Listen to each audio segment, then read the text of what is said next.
Hi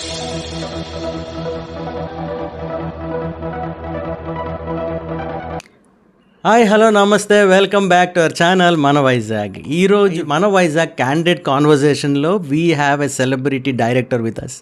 director Veerashankar garu మనతో ఉన్నారు. And it's our pleasure after reaching 1 lakh subscribers, this is the first candidate conversation.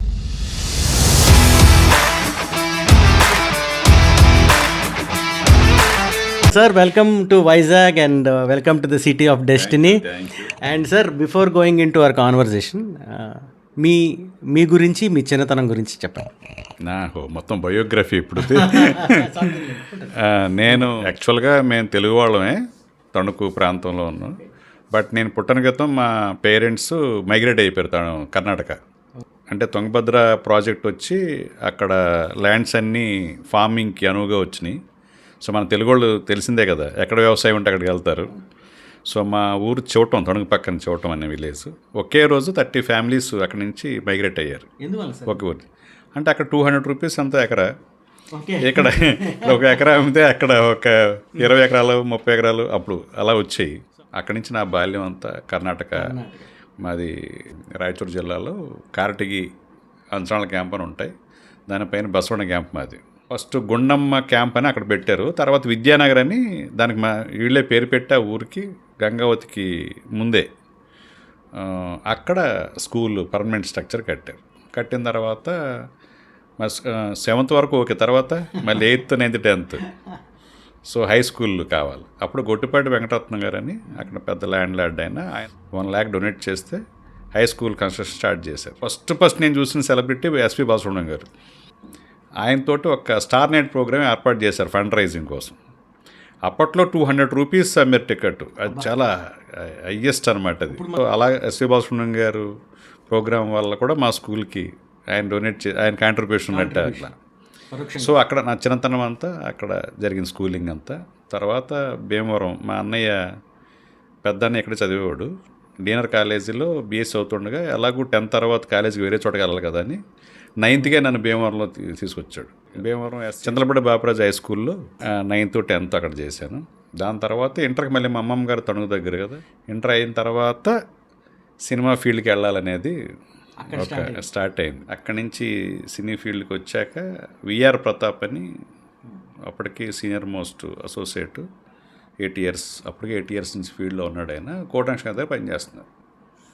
Station master అయిపోయింది, సోగడు కాపురం cinema start అవుతుంది. అప్పుడేంటి qualification assistant director అంటే ముందు రైటింగ్ బాగుండాలి, తప్పులు లేకుండా వెళ్ళి, అదే అసిస్టెంట్ డైరెక్టర్ ఫస్ట్ క్వాలిఫికేషన్ అక్కడ. సో అలాగా కోటంక్ష దగ్గర జాయిన్ అవటం. 88 నుంచి 96 వరకు ఆయన దగ్గరే నెంబర్ ఆఫ్ ఫిలిమ్స్ చేశాం. ఆ తర్వాత శ్రీకాంత్ వచ్చి నా చైల్డ్హుడ్ ఫ్రెండ్, నా క్లాస్మేట్. సో వాడు ఇండస్ట్రీకి రావటం, వాడు హీరోగా అవ్వటం, నా ఫస్ట్ ఫిలిం నువ్వే చెయ్యాలని తను అనుకోవటం. అలాగే కేఎస్ రామారావు గారిని తనే పరిచయం చేశాడు. అలాగా ఆ ఫిలిం ఫస్ట్ శ్రీకాంత్ హీరోగా స్టార్ట్ అయింది. చాలా మంచి అప్రిషియేషన్, చాలా క్లాస్ ఫిలిము. అది చూసిన పవన్ కళ్యాణ్ గారు అప్పుడు చూసి కౌగిలించుకొని చాలా బాగా అడాప్ట్ చేశారు నవల్ని అని అనుకున్నారు. నేను నెక్స్ట్ ఫిలిము మీద హర్రీ లేదు, చాలామంది అడుగుతున్నారు. కానీ నేను ఈ ఫిలిం రిలీజ్ అయినప్పుడు నా మ్యారేజ్ సెటిల్ అవ్వటం, ఇన్విటేషన్ కార్డు ఇవ్వడానికి వెళ్ళాను, వెడ్డింగ్ కార్డు. కళ్యాణ్ గారి దగ్గరికి వెళ్తే ఆయన ఏమన్నాడంటే, మొన్నే యండమూరి వీరనాథ్ గారును కేఎస్ రామారావు గారు వచ్చారు, కథ చెప్పారు, నేను వీరశంకర్ గారి డైరెక్షన్ అది చేస్తానని చెప్పాను వాళ్ళతో అన్నాడు. తర్వాత నేను ఎవరో డిస్ట్రిబ్యూటరు లక్ష్మీ ఫిలిమ్స్ నాకు తెలిసి. నెక్స్ట్ ఏంటంటే తను ఇంట్రెస్ట్ ఉన్నట్టు తనకు చెప్పాలనుకుంటున్నాను నేను, ఏదన్నా సబ్జెక్టు ఒకటి ఉంది బావ అని, అది చెప్పాలని నేను డెఫినెట్గా చేయండి, చిన్న పుల్లండి అతను, మొన్న ఎంతో తెలుసా గోకులం సీత అని వాళ్ళ లెక్కలు వాళ్ళు చెప్పారు. తర్వాత వచ్చి మ్యారేజ్ అయ్యి వచ్చిన తర్వాత బావ అని సబ్జెక్ట్ నేరేట్ చేసేదాన్ని. అందులో ఒక మేజర్ చేంజ్ ఒకటి ఆయన చెప్పాడు దాంట్లో. అది మేజర్ చేంజ్ చేస్తే స్పాయిల్ అవుద్ది సబ్జెక్టు, అది వద్దు స్ట్రైట్ అవేగా లవ్ స్టోరీ చేద్దాం అంటాడు ఆయన. లేదండి అది మార్చడానికి అవ్వట్లేదు, ఇద్దరికి నచ్చినప్పుడు ఇంకొక సబ్జెక్ట్ చేద్దామండి అని వచ్చేసాను నేను. టైగర్ సీతారాముడు అని ఆ కథ రెడీ చేసాం యాక్చువల్ తను. అది ఓపెనింగ్ కూడా అయింది. ఆ తర్వాత జానీ కమర్షియల్గా వైబుల్ కాలేదు కాబట్టి మేము అనుకున్న టైగర్ సీతారాముడు బడ్జెట్ వర్కౌట్ కాదు, పైగా అది ఖర్చు ఎక్కువ అవుతుంది అనేది బడ్జెట్ ఫిల్మ్ చేయడం కరెక్ట్ కదని ఆయన వేరే సబ్జెక్టు మారుద్దామని అప్పుడు ఒక కామెడీ ఫిల్ము చేద్దామని గుడుంబా శంకర్ అది ఇన్స్టెంట్గా రెడీ చేసింది. అది సత్యానంద గారును నాగబాబు గారు కూర్చుని బేసిక్ లైన్ తయారు చేశారు. ఇప్పుడు గుడుంబా శంకర్ సినిమాకి వచ్చేసరికి స్క్రీన్ ప్లే కళ్యాణ్ గారు చేశారు, డైరెక్షన్ మీరు, తర్వాత గోపి గారు సెకండ్ హాఫ్ వచ్చేసరికి. సో ఈ కోఆర్డినేషన్ ఎలా ఉండేది అంటే ఒకళ్ళ డైరెక్షను, ఒకళ్ళ స్క్రీన్ ప్లే రచన, ఇది ఎలా ఉండేది? యాక్చువల్గా సినిమా అంటేనే టీం వర్క్, అందరూ అలా చేస్తేనే మనం ఆలోచించే ధోరణి నుంచి ఇంకో ఆలోచన తెలుస్తుంది. అది పెద్ద కష్టం కదా, అది అవసరం. ఓ సినిమా మేకింగ్లో అది అవసరం. గుడుంబా శంకర్లో అండి స్క్రీన్ ఎత్తిన తర్వాత టైటిల్స్ నుంచి ఒక గూస్ బంప్ స్టార్ట్ అయింది. నేను ఆ సినిమా నాకు గుర్తుంది, విజయవాడ ఓరోసి థియేటర్లో చూశాను. అప్పట్లో ఓరోసి theatre is one of the best theatre in Vijayawada, Gandhinagar Inox కింద పిలుస్తున్నారు. ఆ వీధంతా థియేటర్లే. ఆ వీధిలో ఉన్న మోర్ దాన్ 50% థియేటర్స్లో గుడుంబా శంకర్ పొద్దున్న 6:30 షో పడిపోయింది. సో బయటకు వస్తున్న దగ్గర నుంచి జనాలు కేరింతలు కేకలు. రీసెంట్గా రిలీజ్ అయింది, రిలీజ్కి కూడా వెళ్ళాను నేను. 20 ఏళ్ళ క్రితం 2004 సెప్టెంబర్లో ఎలాగైతే జనాలు గెంతారో 20 సంవత్సరాల తర్వాత కూడా అదే ఊపు, అదే అసలు జనరేషన్ మారినా అదే నేను చూసాను. సినిమా రిజల్ట్ పక్కన పెడితే దానికి బాగా అటాచ్ అయిపోయారు జనాలు, ఆ క్యారెక్టరైజేషన్కి. మోరోవర్ పవన్ కళ్యాణ్ అనే వ్యక్తి కొంచెం ఇంట్రావర్ట్ కింద ఉంటూ, అలాంటిది ఒక మాస్ని ఎలా బయట తీసుకొచ్చారండి ఆయనలో, పక్కా మాస్ క్యారెక్టర్. ఆయన ఎలా తీసుకొచ్చారా ఆ క్యారెక్టరైజేషన్ మీరు? లేదు అంటే తను కూడా సబ్జెక్టులో ఇన్వాల్వ్ అయ్యి క్యారెక్టర్లు ఎలా బిహేవ్ చేస్తాడు తను ఎప్పుడు కూడా. అంటే ఆ క్యారెక్టర్ అలా ఉంది కాబట్టి ఆ క్యారెక్టర్ దగ్గర బిహేవ్ చేశాడు. న్యాచురల్ ఫ్లోలో ఏం చేస్తాడు అది చూసుకుని మనం షార్ట్ పెట్టాలి. ఓకే, అదొకటి ఉంది తను, అది రిస్ట్రిక్ట్ చేయకూడదు. అలాగే సేమ్ తీసాక రెండో మళ్ళీ షార్ట్ రీటేక్ చేస్తాం, ఇప్పుడు మిడిల్ రేంజ్ లేకపోతే క్లోజ్ రేంజ్ చేద్దాం, ఇది వైడ్లో అయింది అంటే కూడా సేమ్ రాదు. అందుకని రెండు షార్ట్ ఉంటుంది. న్యాచురల్ ఫ్లోకి మళ్ళీ రిపీట్ చేయలేడు ఆయన. అది అదొక అంతే. తనకు ఆ న్యాచురల్ ఫ్లోలో ఏం చేస్తే అది దాన్ని అడాప్ట్ చేసుకుంటాడు బాగా. ఆ డైలాగ్ని కూడా ఎక్కడ కూడా ఏదో రైమింగ్లో చెప్పాలి, ఎర్ర తీసుకుని ఇలా చెప్పేయాలి, నిలబడి ఫోర్స్గా అలా చెప్పేయాలి, అదే ఉండదు. సార్ ఈ ప్యాంట్ మీద ప్యాంట్ ఐడియా ఎవరిదండి? తనే వేసుకొచ్చాడు ఒకసారి. మహాబలేశ్వర్లో షూట్ చేస్తున్నాం మేము, సరే వేసుకొచ్చి ఇలాగని ఇలా వేసుకోవచ్చా అన్నాడు అంతే. అంటే ఇది ఇంత డిస్కషన్ అవుతుంది కూడా ఆ రోజున టాపిక్ లేదు, అనుకోలేదు. టపోరీ క్యారెక్టర్ కదా, స్ట్రీట్ స్మార్ట్ క్యారెక్టర్ కదా, పర్లేదు తప్పే ఉంది. ఇటు డబ్బుల కోసం అమ్మాయిని మళ్ళీ అచ్చుకి చెప్పేయాలనుకుంటున్న క్యారెక్టరు, కొంచెం ఈ జాదు క్యారెక్టర్ కదా, ఉండొచ్చు అనుకున్నాం. బట్ దీని మీద తర్వాత డిస్కషన్ జరుగుతున్నప్పుడు తెలియదు మనం. అంటే నేను ట్రై చేశానండి అప్పట్లో, ఇలా ప్యాంట్ మీద ప్యాంట్ వేసుకుంటే ఇంట్లోకి రావద్దని చెప్పారు. బట్ ఆ పోస్టర్స్ కూడానండి అప్పట్లో మంచి సేల్. ఆయన అలా ప్యాంట్ మీద ప్యాంట్ వేసుకున్న పోస్టర్స్ అందరూ గోడలు కంటించుకున్నారు, మంచి సేల్ అయ్యేది దాంట్లో. ఇప్పుడు ఎలా ఉందండి ఆయన ర్యాప్? ఇప్పుడు వామ్ ఫీలింగ్ ఉంటుంది. ఇప్పుడంటే తన బిజీగా అయిపోయాడు పొలిటీషియన్గా. సో ఆయన యాక్టర్గా ఉన్నంతకాలం ఎప్పుడన్నా ఏదైనా పని మీద వెళ్ళినా చాలా బాగా అదే వామ్ ఫీలింగ్ ఉంటుంది తనకి. బెస్ట్ ఫ్రెండ్ శ్రీకాంత్ గారు, అవును, ఆయనతో ఎలా ఉంటుందండి? రోజు ఎప్పుడన్నా వారానికి ఒకసారి 10 రోజులకు ఒకసారి కలుస్తూనే ఉంటాం. నాకు ఎవరన్నా పాపం కొత్త వాళ్ళు వస్తుంటారు, సరే ఒక సాంగ్ రిలీజ్ చేయాలి, టీజర్ రిలీజ్ చేయాలంటే ఇప్పుడున్న వాళ్ళు చాలా లెక్కలు వేసుకుంటారు మిగతా కొత్తగా. మనం ఒక ఫోన్ కొడితే ఎవరిని అడుగుతారు నన్ను ఫ్రెండ్ కదా అని, ఎలాగంటే సరే రేపు ఓకే అంటాడు. ఎప్పుడు నేను చేయను, వాళ్ళు ఎవరో నాకు తెలియదు అని ఒక మాట కూడా అన్నాడు పాపం. అది పాపం ఆ గౌరవాన్ని కాపాడుతాడు అది ఎవరైనా మాటిస్తే. మోర్ దాన్ యాక్టరు అతన్ని మంచి గుణం వల్ల అందరూ లైక్ చేస్తారు Srikanth.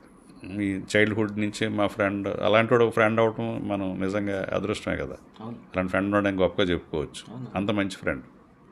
Sir as a director కాకుండా యాజ్ ఏ ఒక ఫిల్మ్ లవర్గా మీ బెస్ట్ డైరెక్టర్ ఎవరు? అంటే చాలా పెద్ద లిస్టు. ఫేవరెట్ డైరెక్టరు నాకు శాంతారాం. మళ్ళీ వరల్డ్ సినిమాకి వెళ్ళినప్పుడు చార్లీ చాప్లిన్, తర్వాత అకిరా కురోసావా, మన కన్నడ పుట్టణ గణగారు, తమిళ్కి వస్తే బాలచంద్ర గారు, మన దాసరా గారు కొన్ని సినిమాలు, బాపు గారు, విశ్వనాథ్ గారు, ఒక్కొక్కళ్ళు ఒక్కొక్క దాన్ని ఇన్స్పైర్ చేయగలిగే ఉద్దండులు అందరూ. అలాగే హిందీలో బిమల్ రాయ్, రాజ్ కపూర్, గురుదత్, అలా ఒక్కొక్కళ్ళు ఒక్కొక్క దీంట్లో ఇన్స్పైర్ చేస్తారు. హీరో అండి, ఫేవరెట్ హీరో? ఇంకా చిన్నప్పటి నుంచే మెగాస్టార్ చిరంజీవి గారు అంటే అది చిన్నప్పుడు ఫస్ట్ సినిమా గుర్తుందా చిరంజీవి గారిది మీరు థియేటర్లో? నేను చూసింది పున్నమ్మ నాకు, నేను చిన్నప్పుడు. అది అప్పటి నుంచి. నేను చూసింది రాక్షసుడు అంట, మా ఇంట్లో వాళ్ళు చెప్తుంటారు. అదే చిన్న పిల్లలు కదా మీరు. నేను అది 5th క్లాస్ ఎప్పుడు పున్నమ్మ నాకు చూసింది. అంటే చిరంజీవి గారిలో ఒక స్పెషాలిటీ ఏంటంటేనంటే మా ఫాదర్ చిరంజీవి గారు అంటే ఇష్టం. నాకు నేను వేరే అభిమాని. మా అబ్బాయి కూడా చిరంజీవి ఫ్యాన్. మనం 150 టైంకి పుట్టాడు వాడు. సో ఆ 150 సినిమా వేస్తుంటే అలా చూస్తూ ఉండిపోయాడు. ఈ was months baby, 2-3 months baby. ఇంకా రీసెంట్గా వచ్చిన వాల్టర్ వేరాకి ఇంకా స్టిల్ డాన్స్ వేస్తూ ఉంటాడు అనమాట. ఆయనలో ఉన్న అట్రాక్షన్ అది. అన్ని జనరేషన్లు ఎంటర్టైన్ చేయడం మామూలు విషయం కాదు. ఒక జనరేషన్ ఉంటారు సూపర్ స్టార్స్ అనేవాళ్ళు. రజనీకాంత్ గారిది కానీ చిరంజీవి గారిది కానీ జనరేషన్స్ టుగెదర్.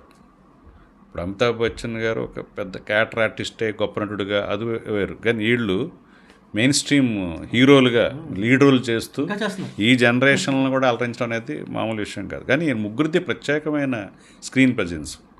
అమితాబ్ బచ్చన్, రజనీకాంత్, చిరంజీవి గారు ముగ్గురు కూడా వాళ్ళ స్క్రీన్ ప్రజెన్స్లో ఒక ఎనర్జీ ఉంటుంది. వాళ్ళ స్క్రీన్లో ఎంటర్ అవుతుంటేనే ఒక ఎనర్జీ పాస్ అవుతుంది ముగ్గురులో. మీరు ఫస్ట్ ఇండస్ట్రీకి వెళ్తానంటే ఇంట్లో నుంచి వచ్చిన వాళ్ళ రెస్పాన్స్ ఏంటి? పాజిటివ్గా వెళ్ళమని చెప్పారా, లేకపోతే ఏమైనా హర్డిల్స్ ఏమైనా ఫేస్ చేశారా? 90% కాళ్ళు ఎరగొడతా ఉంటారు ఎవరు వెళ్తా ఉన్నా. ఆ 90%లో మా ఫాదర్ మదర్ కూడా నేను నిరాహార దీక్ష చేసినంత పని చేశాను. అప్పుడు ఇంకొక అడ్వాంటేజ్ అంటే నేనే చిన్నపిల్లోడిని ముగ్గురు బ్రదర్స్లో. అందుకు కొంచెం ఆ గారాబం కూడా ఉంటుంది కదా. అంటే అలాంటి వాళ్ళకి నిరాహార దీక్ష కూడా పనిచేస్తుంది యాక్చువల్లీ. పనిచేస్తుంది. అలా పనిచేసి వెళ్ళమన్నారు. వెళ్ళేటప్పుడు మా ఫాదర్ ఇప్పుడే గుర్తే, 6 నెలలు చూడు, కుదరకపోతే నామోషి ఏం వాడకు, వచ్చాను కదా ఉండాలని, 6 నెలలు చూసి కుదరకపోతే వచ్చాయి అని చెప్పారు. అంటే తిరిగి రాలేని రాకుండానే మనం సెటిల్ అయ్యామనుకో చెప్తున్నా. అంటే కోటనాష్ గారి దగ్గర శిష్యుడిగా జాయిన్ అవ్వటం, ఆయన నెంబర్ ఆఫ్ ఫిలిమ్స్ చేయటం, ఎప్పుడు ఖాళీ లేకుండా ఉండటం, అలాగా మనకు అదృష్టం వచ్చింది. బిజియెస్ట్ అసిస్టెంట్, బిజియెస్ట్ అసోసియేట్ డైరెక్టర్గా ఉన్నాం ఆయన దగ్గర. నెంబర్ ఆఫ్ ఫిలిమ్స్ ఆయన ఉండే కాబట్టి. సార్ రీసెంట్గా మీరు డైరెక్టర్స్ అసోసియేషన్కి ప్రెసిడెంట్గా ఎలెక్ట్ అయ్యారు రీసెంట్గా. ఏంటి sir, what is that association all about? అదే వెల్ఫేర్ అసోసియేషన్. మన చాలా సమస్యలు ఉంటాయి డైరెక్టర్స్కి. అలాగే నాలెడ్జ్ షేరింగ్ ఉండాలి, వర్క్షాప్స్ కండక్ట్ చేయాలి, ఇలాంటివి ఉంటాయి. కొంతమంది కొంచెం భోజనం లేకుండా కూడా ఇబ్బంది పడుతుంటారు పనులు లేక. వాళ్ళకి ఏదో ఒక పూట భోజనం అన్నా మనం ఫ్రీగా పెట్టించాలి అని చెప్పి మిడ్ డే మీల్ అని ఒకటి పెట్టాం. సీనియర్ సిటిజన్స్ చాలామంది సింగిల్ పేరెంటింగ్ ఉంటారు, పని ఉండదు, పని చేయలేరు, మెంబర్ అయి ఉంటాడు, సీనియర్ మెంబర్ అయి ఉంటారు. వాళ్ళకి ఒక పెన్షన్ ఇప్పించడం, కొంతమందికి ఇస్తున్నాం 3,000 అంతకి ఇస్తాం. ఇంకా కొంతమందికి ఓల్డ్ ఏజ్ హోమ్లో అడ్మిట్ చేసి అది కూడా మనం బేర్ చేద్దాం అన్నట్టుగా స్టార్ట్ చేసాం. May 4th అనేది డైరెక్టర్స్ డేగా మనం ప్రకటించుకున్నాం. ప్రపంచంలో ఏ ఫిలిం ఇండస్ట్రీకి డైరెక్టర్స్ డే లేదు. First time Telugu film industry తరపున తెలుగు ఫిలిం డైరెక్టర్స్ ఒక డైరెక్టర్స్ డే అనే ఒక డేని అనౌన్స్ చేసింది 5 years క్రితం. అది దాసనారాయణరావు గారి పుట్టినరోజు. వరల్డ్ రికార్డ్ అయింది. 151 ఫిలిమ్స్ చేసిన డైరెక్టర్ ఇంకా ప్రపంచంలో ఎవరు లేరు. అలాగే అది ఒకటే కాకుండా పరిశ్రమలో ఏ సమస్య వచ్చినా ఆయన ముందుకు వచ్చి, నాట్ ఓన్లీ డైరెక్టర్ అసోసియేషన్, ప్రొడ్యూసర్కి సమస్య వచ్చినా, డిస్ట్రిబ్యూటర్కి సమస్య వచ్చినా, ఫెడరేషన్లో ఏ క్రాఫ్ట్కి సమస్య వచ్చినా ఆయన వచ్చి ముందుండి ఒక పెద్ద మనిషిగా పరిష్కారం చేసేవాడు సమస్యలన్నింటినీ. ఫస్ట్ టైము డైరెక్టర్స్ డే ఈవెంట్ని ఫిలిం నాట్ క్లబ్లో చేసాం. అంటే చిన్న క్లోజ్డ్ రూమ్స్ లాగా, అది మహా అయితే 300-400 మంది అటెండ్ అవ్వగలరు అంతే. దానికి రాఘవేంద్రరావు గారు, చిరంజీవి గారు ఇద్దరు గెస్టులుగా వచ్చారు. మేమంతా స్కిట్స్ వేసాం. నేను అనిల్ రావుపూడి, అలాగే అనిల్ రావుపూడి, హరీష్ శంకర్ అందరూ స్కిట్స్ వేసాం. తర్వాత ఇయర్ కరోనా వచ్చేసింది. కరోనా వచ్చింది. తర్వాత 2 years కరోనా ఎఫెక్టెడ్. మేము వచ్చాక దీన్ని ఇప్పటిదాకా క్లోజ్డ్ రూమ్స్లో చేసుకున్నాము. ఒక డైరెక్టర్స్ డే అనేది ఈ ప్రపంచానికి తెలియాలి ఒక డైరెక్టర్స్ డే ఉందని అన్నంత కిల్లింగ్ ఇన్స్టింక్ట్తో పనిచేసాం. నేను చేస్తే ఈ ఎలక్షన్స్ రావటం, ఎలక్షన్ కోడ్ ఉండటం, May 4th ఒక 4 రోజుల ముందు పోలీస్ పర్మిషన్ రాకపోవటం, దాంతో 19th మార్చాం ఎలక్షన్ అయ్యాక. మొన్న 19th అల్లు అర్జున్ గారు వచ్చాడు, నాని వచ్చాడు, మన అడవి శేష్ వచ్చాడు, ఇలా అందరూ వచ్చారు. మా అనిల్ రావుపూడి, తర్వాత శివ నిర్మాణ, శైలేష్ కాల్ను, వీళ్ళందరూ నందిని రెడ్డి, వీళ్ళందరూ పెర్ఫార్మెన్స్ చేశారు. 8,000 క్రౌడ్, 8,000 క్రౌడ్ బ్రహ్మాండంగా సక్సెస్ అయింది. అంటే మేము అనుకున్నది రీచ్ అయ్యాం. బిఫోర్ క్లోజింగ్ మీ ఫ్యూచర్ ప్రాజెక్ట్స్ ఏంటి, ఫ్యూచర్ ప్లాన్? యాక్చువల్గా ఎంతసేపు ఎంటర్ప్రెన్యూర్షిప్ మీద ఉంటుంది. ఇప్పుడు ఒక అమ్యూజ్మెంట్ది నేను డిజైన్ చేసి 5 years కదా, అది ఇప్పుడు వాళ్ళకి ఓకే అయింది. అది త్వరలో జూలైలో అలాగే ఇనిషియేట్ అవుద్ది. దాని మీద కనీసం అది ఫస్ట్ ఎవర్ ఇన్ ఇండియా అది. ఓకే, సో అది మాకు జూలైలో అదేంటో రివీల్ చేస్తాను. జూలైలో రివీల్ చేస్తాను. ఆ తర్వాత అది ఇనిషియేట్ అయ్యాక ఒక 5 films అనుకున్నాను నేను చేయాల్సినవి. అంటే నాకు రెగ్యులర్ సినిమాలు చేయడం ఇష్టం ఉండదు. Out of the box. Okay, అది ఇది ఈ థాట్ తోటి ఇప్పుడు దాకా రాలేదు, ఏం చేశాడు అన్నట్టుగా పాయింట్, కమర్షియల్ ఆస్పెక్ట్ ఉండేలాగానే, ఎంగేజ్ అయ్యేలాగానే. అంటే ఒక 5 అనుకున్నాను. 5 scripts ఉన్నాయి నా దగ్గర.